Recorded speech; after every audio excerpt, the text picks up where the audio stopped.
We've seen where past atmospheric CO2 emissions have taken us, so let's map out where atmospheric concentrations are going. The carbon tax will eradicate biosphere damage in a practical way by bringing atmospheric CO2 concentration under control, overriding all known feedback effects, removing the vast amount of past emissions, and finally to a set point of around 320 parts per million, or that which supports the atmospheric temperature we choose.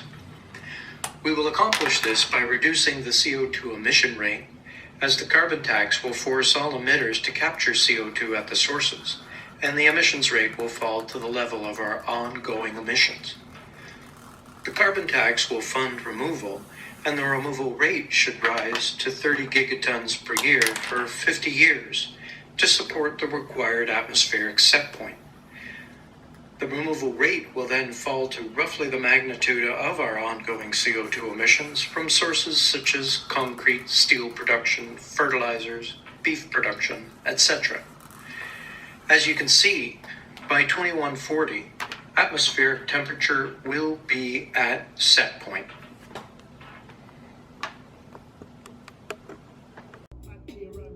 We can utilize this section of the CO2 emissions curve to pay for the large bulk of commercial drawdown devices and equipment. And rightly so.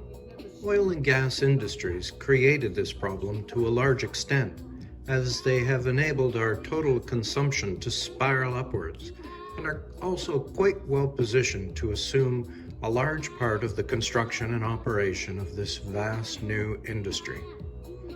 This is an effective way to make the polluters pay, because now the polluters will pay for the impacts of climate change driven by their emissions.